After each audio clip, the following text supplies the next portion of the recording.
अब हम स्टार्ट करेंगे हमारा नेक्स्ट क्वेश्चन, जो यूपीएससी स्टेट पीसीएस के लिए मेंस की दृष्टि से इम्पोर्टेंट है। अगर आपको वीडियो अच्छी लगती है तो चैनल को प्लीज़ सब्सक्राइब करें ताकि मुझे वो मोटिवेशन मिलता भी रहे। हमारा नेक्स्ट क्वेश्चन है, विश्लेषण कीजिए, एनालाइज कीजिए, एक स्वतंत्र संवैधानिक निकाय के रूप में कैग विधायिका के प्रति कार्यपालिका की वित्तीय जवाबदेहिता को किस प्रकार सुनिश्चित करता है। अगर हम इसको ब्रेक करते हैं क्वेश्चन को, हमको पहला की पॉइंट है, कैग ये एक संवैधानिक निकाय है और स्वतंत्र रूप से कार्य करता है, और इसके ऊपर हम करते हुए यह विधायिका के प्रति कार्यपालिका को वित्तीय जवाबदेह किस प्रकार सुनिश्चित करता है, इसके ऊपर हमको लिखना है। Analyse how CAG ensure financially accountability of executive to the legislature while working as an independent constitutional body. अगर हम कैग के बारे में देखें, संविधान के अनुच्छेद 148 में कैग का जिक्र है, जिसमें कैग एक संवैधानिक निकाय है जो देश में होने वाले व्यय के ऊपर निरीक्षण और निगरानी और विनियमित करता है। और इसमें कुछ कमियां भी है, लेकिन क्वेश्चन की डिमांड नहीं है तो हम आगे पढ़े भी गए। भारतीय संविधान के अनुच्छेद 148 से 151 के तहत, वेरी इंपॉर्टेंट इंट्रोडक्शन के लिए अनुच्छेद वैसे भी बहुत ज़रूरी है पेपर 2 में, के तहत भारत के कैग के स्वतंत्र पद का प्रावधान किया गया है। कैग लोक निधि का संरक्षक भी है और केंद्रीय राज्य स्तर पर देश की वित्तीय व्यवस्था को नियंत्रित भी करता है। कैग द्वारा विधायिका के प्रति कार्यपालिका की वित्तीय जवाबदेहिता को सुनिश्चित किया जाता है। कैग द्वारा विधायिका के प्रति कार्यपालिका की वित्तीय जवाबदेहिता को सुनिश्चित किया जाता है। इसके लिए यह केंद्र या राज्य सरकार के व्यय करने वाले, राजस्व एकत्रित करने वाले, अनुदान प्राप्त करने वाले प्रत्येक निकाय का अंकेक्षण करता है। जो कैग है ये कार्यपालिका को विधायिका के प्रति जवाबदेह बनाता है वित्तीय मामलों से संबंधित। कारण क्या है? क्योंकि ये केंद्र और राज्यों के जो व्यय करने वाले प्रस्ताव हैं उनका अंकेक्षण करता है, ऑडिट करता है। राजस्व एकत्रित करने वाले जो प्रस्ताव हैं उनका एक ऑडिट करता है। और कैग के ऑडिट के दायरे के अंतर्गत सभी संघ राज्य विभाग आते हैं, सार्वजनिक वाणिज्यिक उद्यम आते हैं, गैर वाणिज्यिक स्वायत्त निकाय भी आते हैं, और साथ साथ केंद्र और राज्य से प्राप्त होने वाले वित्त पोषित होने वाले सभी निकाय और प्राधिकरण आते हैं जो राज्य और केंद्र से अनुदान या वित्त प्राप्त करते हैं। कैग द्वारा भारत की संचित निधि से होने वाले व्यय से संबंधित सभी खातों, प्रत्येक राज्य तथा केंद्र शासित प्रदेश की संचित निधि, भारत और राज्य की आकस्मिकता निधि तथा साथ ही भारत के लोक लेखा व राज्यों के लोक लेखा का भी अंकेक्षण किया जाता है। मतलब कैग संचित निधि से होने वाले व्यय को तो करती है ऑडिट, इसके साथ साथ वह प्रत्येक राज्य और केंद्र शासित प्रदेश जहां पर विधानमंडल विद्यमान है, लेकिन जहां पर विधानमंडल विद्यमान नहीं है वहां पर कैग ऑडिट नहीं करता, और जहां पर विद्यमान है वहां के संचित निधि से और जो भारत और राज्य के आकस्मिक यानी कंसोलिडेट फंड से और कंटीजेंसी फंड से होने वाले जो व्यय है या लोक लेखा या राज्य लोक लेखाओं का ऑडिट भी करता है। ऑडिट के माध्यम से कैग द्वारा यह सुनिश्चित किया जाता है कि राजस्व का मूल्यांकन, इकट्ठा करना, एकत्रण, संग्रहण और उपयुक्त आवंटन संविधान में उल्लिखित नियमों प्रक्रिया के अनुसार किया गया है या नहीं। कैग द्वारा औचित्य लेखा परीक्षा अर्थात सरकारी व्यय की तर्कसंगतता, निष्ठा, मितव्ययता की जांच भी की जा सकती है। वह इस प्रकार के खर्च के दौरान किए गए अपव्यय पर टिप्पणी भी कर सकता है। कैग द्वारा राष्ट्रपति के समक्ष विनियोग खातों, वित्त खातों, सार्वजनिक उपक्रमों पर अंकेक्षण रिपोर्ट की जाती है। क्या करता है कैग? यह राष्ट्रपति के समक्ष एक रिपोर्ट प्रस्तुत करता है। जो ऑडिट करता है वो राष्ट्रपति के समक्ष प्रस्तुत करता है। राष्ट्रपति इसको संसद में प्रस्तुत करता है और संसद इस रिपोर्ट को जो लेखा समिति द्वारा जांच की जाती है, और सार्वजनिक उपक्रम संबंधी रिपोर्ट की संसद की सार्वजनिक उपक्रम समिति द्वारा जांच की जाती है। मतलब जो कैग रिपोर्ट प्रस्तुत कर देता है राष्ट्रपति को, राष्ट्रपति उस रिपोर्ट को संसद में पेश करता है और संसद उस रिपोर्ट की लोक लेखा समिति द्वारा जांच करवाती है। और जो सार्वजनिक उपक्रम संबंधित रिपोर्ट है उसकी जांच कौन करता है? सार्वजनिक उपक्रम समिति। इसके बारे में हम पढ़ेंगे। लोक लेखा समिति, प्राक्कलन समिति और सार्वजनिक उपक्रम समिति, ये स्थायी समितियां हैं जो निरंतर कार्य करती रहती हैं। आगे लिखा हुआ है, यह किस प्रकार विधायिका के प्रति कार्यपालिका को वित्तीय जवाबदेहिता सुनिश्चित करती है। अगर कैग ऑडिट करती है तो उसका जवाब तो कार्यपालिका को देना ही होगा। तो ये तो हमने पढ़ भी लिया कि जब ऑडिट करती है हर विभाग का, हर मंत्रालय का, हर खर्च का, चाहे वो संचित निधि से हो, चाहे वो आकस्मिक निधि से हो, उपरोक्त सभी शक्तियों के अनुपालन में कैग अपने अंकेक्षण के अधीन किसी भी कार्यालय या संगठन का निरीक्षण कर सकता है, सभी प्रकार के लेन देन की जांच कर सकता है और कार्यपालिका से प्रश्न पूछ सकता है।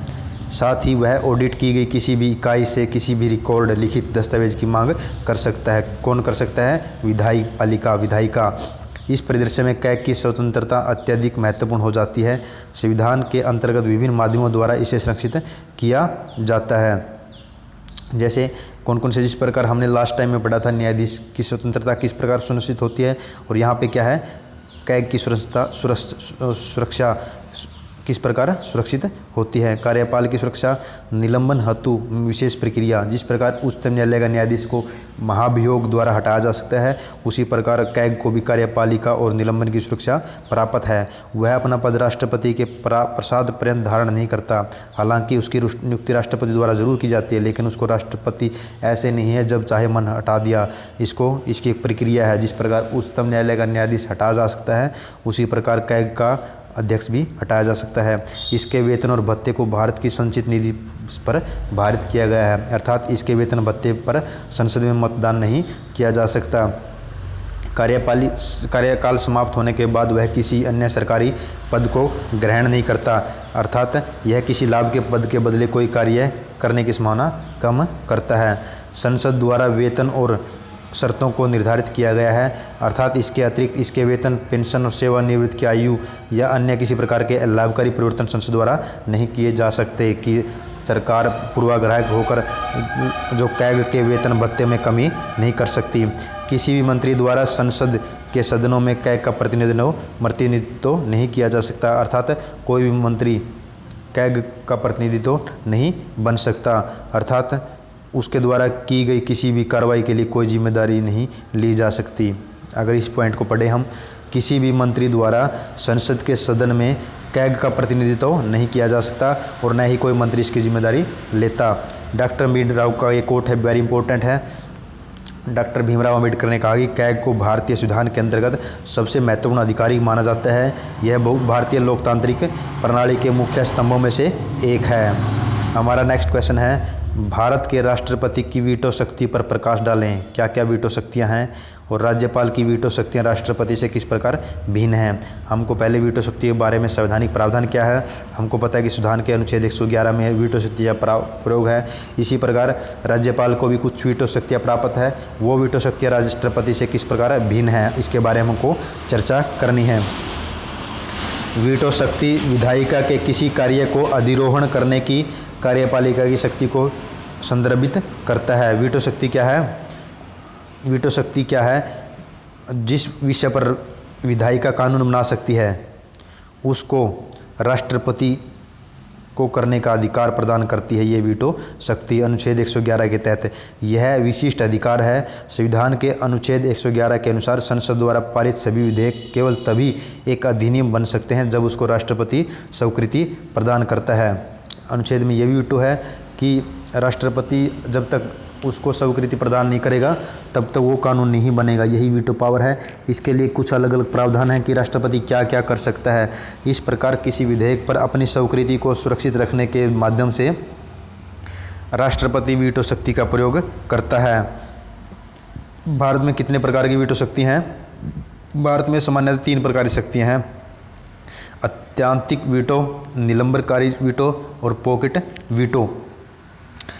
अत्यंतिक वीटो होती है, यह विधायिका द्वारा पारित विधेयक पर अपनी स्वीकृति सुरक्षित रखने को संदर्भित करता है। राष्ट्रपति द्वारा इसका प्रयोग पेप्सू अधिनियम के मामले में किया गया है, मतलब अपने पास सुरक्षित ही रख लेता है, क्योंकि राष्ट्रपति के लिए कोई बाध्यकारी नहीं है कितने टाइम में उसको पास करना है। तो एक अधिनियम आता पेप्सू अधिनियम,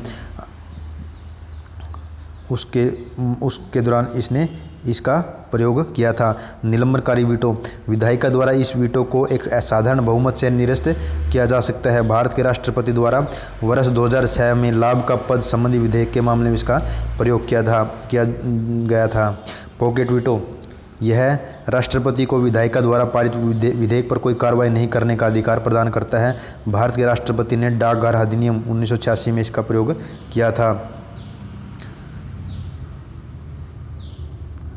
अगर हम आगे देखें, 3 प्रकार की वीटो हैं, अत्यंतिक वीटो, निलंबनकारी वीटो और पॉकेट वीटो। नेक्स्ट हमारा है साधारण विधेयक के संबंध में राष्ट्रपति को सभी तीनों शक्तियां प्राप्त हैं, किंतु धन विधेयक में केवल अत्यंतिक वीटो की शक्ति प्राप्त है। ये फैक्ट भी है, आपको परी में पूछा जा सकता है। साधारण विधेयक में तीनों वीटो प्राप्त हैं। तीनों कौन कौन सी? अत्यंतिक वीटो, निलंबनकारी वीटो और पॉकेट वीटो। लेकिन अगर धन विधेयक की बात आती है, वह उसको केवल अत्यंतिक वीटो ही शक्ति प्राप्त है। राष्ट्रपति एक धन विधेयक को पुनर्विचार के लिए नहीं लौटा सकता संसद में।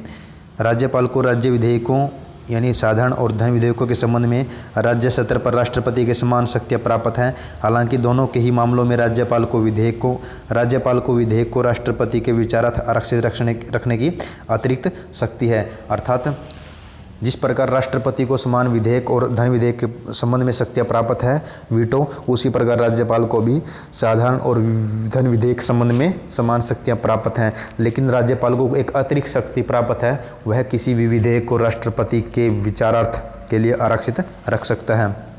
जब कोई विधेयक राष्ट्रपति के विचारार्थ आरक्षित रखा जाता है तो राष्ट्रपति के पास भी 3 विकल्प होते हैं। पहले विकल्प है राज्य के साधारण विधेयक के संबंध में राष्ट्रपति या तो विधेयक को अपनी स्वीकृति दे सकता है या अपने अत्यंतिक या निलंबनकारी या पॉकेट वीटो का उपयोग कर सकता है। यदि निलंबनकारी वीटो के संदर्भ में संबंधित राज्य विधानमंडल द्वारा पुनर्विचार के लिए विधेयक पारित कर दिया जाता है, तब राष्ट्रपति विधेयक को अपनी स्वीकृति दे सकता है या इस पर अपनी स्वीकृति रोक सकता है। विधेयक को अधिनियमित करने में राज्यपाल की कोई भूमिका नहीं होती। नेक्स्ट हमारा राज्य के धन विधेयक के संबंध में, क्योंकि अगर राज्यपाल राज्य के किसी विधेयक को राष्ट्रपति के लिए आरक्षित रखता है, चाहे वो साधारण विधेयक हो चाहे वो धन विधेयक हो, तो आरक्षित रखता है, तो राष्ट्रपति के पास साधारण विधेयक के मामले में 3 प्रकार के प्रावधान हैं।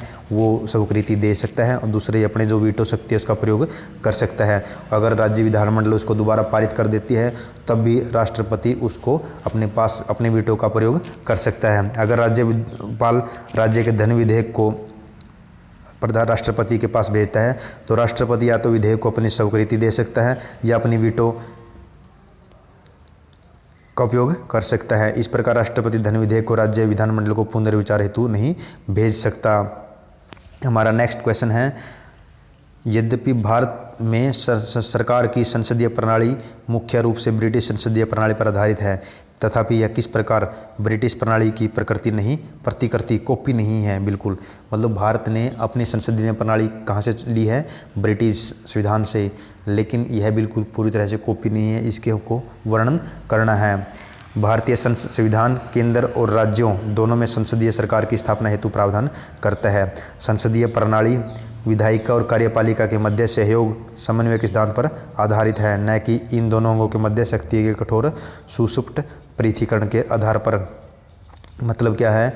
विधायिका और कार्यपालिका के मध्य सहयोग है, न कि कार्यपालिका और विधायिका पूरी तरह से अलग है, क्योंकि कार्यपालिका का मनोनयन नियुक्ति विधायिका से ही होती है। भारत द्वारा ब्रिटिश मॉडल पर आधारित सरकार की संसदीय प्रणाली को अपनाया गया है। कौन कौन सी संजय विशेषताएं हैं? नाम मात्र और वास्तविक कार्यपालिका, मतलब दोहरी कार्यपालिका है। जिस प्रकार नाम मात्र की कौन सी है? राष्ट्रपति, और राज्य में राज्यपाल, और वास्तविक कार्यपालिका केंद्र में कौन है?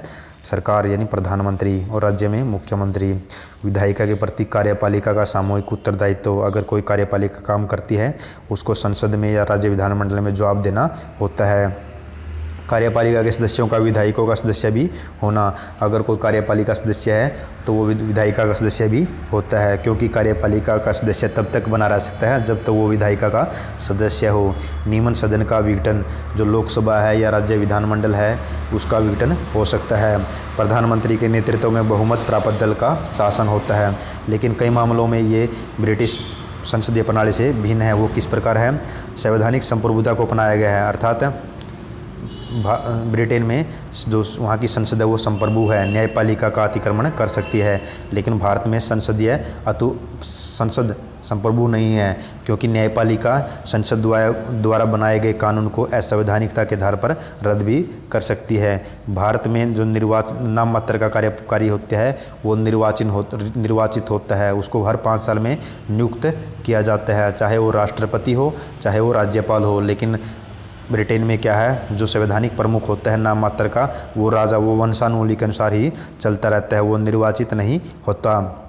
नेक्स्ट हमारा, प्रधानमंत्री को नियमन सदन का सदस्य होना आवश्यक नहीं है। भारत में जो प्रधानमंत्री होता है वो राज्यसभा का सदस्य भी हो सकता है और लोकसभा का सदस्य भी हो सकता है। लेकिन ब्रिटेन में प्रधानमंत्री को नियमन सदन का सदस्य होना आवश्यक है। नेक्स्ट है हमारा, मंत्री बनने हेतु संसद की सदस्यता आवश्यक नहीं। भारत में मंत्री 6 महीने तक अगर वो किसी सदन का सदस्य नहीं है तो बन सकता है, लेकिन ब्रिटेन में मंत्री केवल सदन सदस्य को ही बनाया जा सकता है। मंत्रियों का कोई विधिक उत्तरदायित्व नहीं है। भारत में मंत्रियों का व्यक्तिगत और विधिक उत्तरदायित्व नहीं होता, अर्थात उन्हें आधिकारिक अधिनियमों को हस्ताक्षर करने की आवश्यकता नहीं होती। इसके विपरीत ब्रिटेन में ऐसी प्रणाली है, उसे अपने प्रत्येक मंत्री द्वारा पारित अधिनियम के प्रति व्यक्तिगत रूप से उत्तरदायित्व होना पड़ता है। नेक्स्ट हमारा एक अंतर है शैडो कैबिनेट की भूमिका। भारत में शैडो कैबिनेट का कोई प्रावधान नहीं है, इसके विरुद्ध ब्रिटेन में शैडो कैबिनेट का प्रावधान है। अगर सत्तारूढ़ मंत्रिमंडल का हट जाता है तो शैडो कैबिनेट सरकार की तरह ही कार्य करती है। इन विशेषताओं के आधार पर कहा जा सकता है कि भारतीय संसद प्रणाली कुछ मामलों में ब्रिटिश संसद के समान है और कुछ मामलों में इससे भिन्न है। हमारा नेक्स्ट क्वेश्चन है, संविधान के लागू होने के पश्चात से अनेक न्यायिक निर्णयों और संवैधानिक संशोधनों ने मूल अधिकारों, राज्य के नीति निर्देशक तत्वों के मध्य संतुलन को परिवर्तित कर दिया है। विश्लेषण कीजिए। अगर हम क्वेश्चन को पढ़ें, संविधान के लागू होने के पश्चात अनेक न्यायिक निर्णयों और संविधान संशोधनों ने मूल अधिकारों और राज्य नीति निर्देशक तत्वों के बीच संतुलन परिवर्तित किया है। कहने का मतलब क्या है, संविधान लागू होने के बाद एक विवाद चला था कि मूल अधिकार सर्वोपरि हैं या नीति निर्देशक तत्व। इनको लेकर अनेकों सर्वोच्च न्यायालय ने निर्णय दिए हैं और संविधान संशोधन हुए हैं, जिन्होंने ये कहा कि इनमें सर्वोपरि कुछ नहीं है, बल्कि इनके बीच में संतुलन होना जरूरी है। हमको उन निर्णयों का वर्णन करना है और उन संविधान संशोधनों का वर्णन करना है जिसके माध्यम से ये कहा जा सकता है कि मूल अधिकार और राज्य नीति निर्देशक तत्वों के मध्य संतुलन होना चाहिए। ये बिल्कुल फैक्चुअल क्वेश्चन है, इसको आपको रटना ही होगा। जो सर्वोच्च न्यायालय द्वारा निर्णय दिए हैं उनको आपको रटना ही होगा, और रटना मजबूरी भी है और अच्छा भी है, तभी आप अच्छा आंसर लिख सकते हो। एक और मूल अधिकार की प्रकृति परिवर्तनीय होनी और दूसरी ओर राज्य नीति निर्देशक तत्वों की प्रकृति गैर परिवर्तनीय होने के बावजूद, अगर हम आपको बताएं कि परिवर्तनीय क्या होता है और गैर परिवर्तनीय क्या होता है। परिवर्तनीय का अर्थ है अगर कोई आपके मूल अधिकारों का उल्लंघन करता है, चाहे वो राज्य सरकार हो या केंद्र सरकार हो, आप सुप्रीम कोर्ट में या अन्य न्यायालय में जा सकते हैं। गैर परिवर्तनीय का अर्थ है अगर नीति निर्देशक तत्वों का उल्लंघन होता है तो आप इसको लागू करने के लिए न्यायालय नहीं जा सकते। ये कहते हैं कि जो मूल अधिकार परिवर्तनीय है और नीति निर्देशक तत्व गैर परिवर्तनीय होने के बावजूद इन्हें लागू करने हेतु राज्य की नैतिक बाध्यता है। दोनों के मध्य संघर्ष विवाद उत्पन्न करती है। संविधान लागू होने के समय से ही विभिन्न न्यायिक निर्णयों, संवैधानिक संशोधनों द्वारा मूल अधिकारों और नीति निर्देशक तत्वों के मध्य संबंध प्रकृति को परिवर्तित करने का प्रयास किया है। हमारा पहले वाद आता है चंपाकम दुराई-राजन वाद। आपको ये बार बार पढ़ने हैं और बार बार पढ़ के याद करने हैं, रटने हैं। इसमें क्या कहा था, मूल अधिकार डीपीएसपी के मध्य टकराव होता है तो इसमें मूल अधिकारों को ज़्यादा महत्व दिया था। इसमें उच्च न्यायालय का निर्णय दिया गया कि दोनों के मध्य किसी प्रकार के टकराव और विवाद के मामले में मूल अधिकार प्रभावी रहेंगे। हालांकि यह भी निर्धारित किया गया नीति निर्देशक तत्वों को लागू करने हेतु मूल अधिकारों को संसद द्वारा संवैधानिक संशोधन अधिनियम के तहत संशोधित किया जा सकता है। मूल अधिकार अल्लंघनीय। गोलकनाथ में उच्चतम न्यायालय ने निर्णय दिया कि संसद किसी भी मूल अधिकार को समाप्त या सीमित नहीं कर सकती। गोलकनाथ में क्या कहा, संसद किसी भी मूल अधिकार को समाप्त नहीं कर सकती। इसका अर्थ यह है कि नीति निर्देशक तत्वों को लागू करने के लिए मूल अधिकारों में संशोधन किया जा सकता है, अर्थात बिल्कुल सीमित नहीं कर सकती, बल्कि संशोधन तो और नीति निर्देशक तत्वों लागू करने के लिए मूल अधिकारों में संशोधन किया जा सकता है। नेक्स्ट हमारा आया मूल अधिकार संशोधनीय और कुछ नीति निर्देशक तत्व लागू करने वाले कानूनों को मूल अधिकारों पर विरता दी।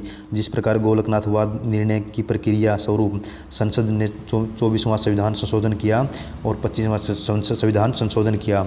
24वें संविधान संशोधन में स्पष्ट किया कि संसद को मूल अधिकार सहित संविधान के किसी भाग को संशोधित करने की शक्ति प्राप्त है। और 25वें संविधान संशोधन के तहत एक नया अनुच्छेद 31C जोड़ा गया। इसके तहत क्या किया प्रावधान किया गया कि अनुच्छेद 39B और 39C को लागू करने के दौरान कोई भी मौलिक अधिकार के उल्लंघन को लेकर न्यायालय नहीं जा सकता और न्यायालय अनुच्छेद 14, 19 और 31 के मूल अधिकार के उल्लंघन को लेकर न्यायिक समीक्षा कर सकती। नेक्स्ट हमारा प्रावधान आता है केशवानंदी भारतीवाद। इसमें केशवानंदी में 2 निर्देशक तत्वों को मूल अधिकारों पर वरीयता प्रदान की गई। मतलब जिस प्रकार गोलकनाथ में कहा था कि अगर नीति निर्देशक तत्वों को लागू करना है तो वो मूल अधिकारों का उल्लंघन कर सकता है, संशोधन कर सकता है। इसी प्रकार इसके लिए सरकार ने क्या किया, अनुच्छेद 2 संशोधन किए, 25वां और 24वां और 25वां। 24वें संशोधन में कहा गया कि संसद किसी भी प्रावधान को संशोधित कर सकती है। और 25वें संशोधन में क्या कहा, इसके साथ 31C अनुच्छेद जोड़ा गया। इस अनुच्छेद में यह प्रावधान किया गया कि सरकार 39B और 39C के तहत प्रावधानों के तहत नीति निर्देशक तत्वों को लागू करती है तो कोई भी व्यक्ति संविधान के अनुच्छेद 14, 19 और 31 के तहत जो प्राप्त अधिकार है उसके उल्लंघन के होने के कारण न्यायालय नहीं जा सकता और न ही न्यायपालिका उसकी समीक्षा कर सकती। और केशवानंद भारती केस में क्या कहा कि जो 2 निर्देशक तत्व हैं उनको मूल अधिकारों पर वरीयता देगी। हालांकि निर्णय दिया गया कि न्यायिक समीक्षा को सीमित करना असंवैधानिक और मूल ढांचे का उल्लंघन है। केशवानंद भारतीवाद में कहा कि न्यायिक समीक्षा भारतीय संविधान के मूल ढांचे का भाग है, इसलिए इसको सीमित नहीं किया जा सकता। नीति निर्देशक तत्वों को वरीयता 42वें संविधान संशोधन के तहत संसद द्वारा अनुच्छेद 31 में संशोधन कर अनुच्छेद 14, 19, 31 के तहत मूल अधिकारों पर संविधान के भाग 14 में निहित सभी निर्देशक तत्वों को वरीयता प्रदान की गई।